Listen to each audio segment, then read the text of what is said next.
Two men with Nobel Prizes in economics built a hedge fund that nearly collapsed the global financial system, and almost nobody saw it coming. The conventional story goes like this. Brilliant mathematicians discovered a way to beat the market using advanced models. They made billions. Then they lost it all in 1998, and the Federal Reserve had to orchestrate a $36 billion bailout to prevent systemic collapse.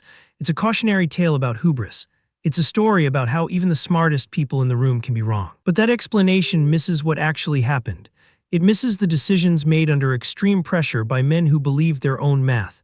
And it costs you something crucial, an understanding of how fragile modern finance actually is. In 1994, Robert Merton and Myron, both Nobel laureates, launched long-term capital management with John Meriwether, a legendary bond trader. They had $3 billion in initial capital.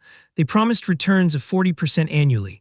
They believed they'd solved the market. Their strategy was elegant. They found tiny price discrepancies between similar bonds, say a treasury bond and a corporate bond that should trade at identical spreads. They'd buy the cheaper one, sell the expensive one, lock in the profit. Arbitrage, risk-free money. For 4 years it worked. LTCM returned 40% in 1995, 32% in 1996, 24% in 1997. They grew to $7 billion in assets. They were printing money. The model was perfect, or so they thought. Here's where the conventional story breaks. Everyone says LTCM failed because markets became irrational, because spreads widened unexpectedly. That's technically true, but it's not why they nearly destroyed the financial system. The real problem was leverage. LTCM had borrowed $124 billion against their $7 billion in capital, a 25-to-1 ratio. Why? Because the spreads they were trading were so tiny, sometimes just a few basis points, that you needed enormous leverage to make meaningful returns. This wasn't recklessness, this was rational given their model. If the spreads never widened beyond a certain threshold, the leverage was safe. But Merton and Scholes had run their models on historical data, and in August 1998, Russia defaulted on its debt. History didn't repeat. Suddenly, every trader holding similar positions panicked. Everyone tried to exit the same trades at once. Spreads that should have stayed at 5 basis points exploded to 50, then 100.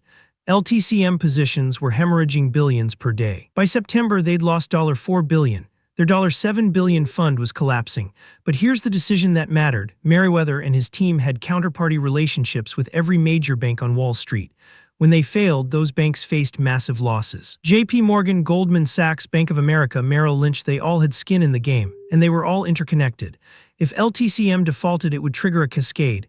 Banks would call in loans from other institutions. Credit would freeze, the system would seize. The Fed's decision was unprecedented. On September 23, 1998, they didn't bail out LTCM directly. Instead, they facilitated a $6 billion rescue by a consortium of 14 banks. The government provided no taxpayer money, but they used their authority to prevent a financial panic. Why? Because if LTCM had simply declared bankruptcy, the losses would have rippled through every major financial institution simultaneously. Credit markets would have frozen, lending would have stopped, businesses couldn't get working capital. ATMs would have been empty. This is where the real explanation emerges. LTCM didn't fail because they were arrogant, though they were. They failed because their model was built on an assumption that market conditions would resemble the past. Merton and Scholes had won the Nobel Prize for brilliant mathematics, but mathematics can't predict unprecedented events. But there's more. The real decision that nearly destroyed everything came earlier, when they chose leverage over caution. They knew they were leveraged, they calculated the risks. They made a choice under pressure to maximize returns, betting their model would hold. It didn't. The cost was staggering. LTCM investors lost billions. The broader economy dodged a bullet, one that could have made 2008 look mild. And the lesson was clear. No amount of Nobel Prize credentials can substitute for humility about what you don't know. What makes this collapse instructive isn't that smart people made mistakes. It's that they made a specific decision under specific pressure to lever up their bets because the math said it was safe. And when you're playing with $124 billion, there's no such thing as safe. Subscribe for more stories of the decisions that nearly broke the systems we depend on and what they cost. Subscribe for more stories of the decisions that nearly broke the systems we depend on and what they cost.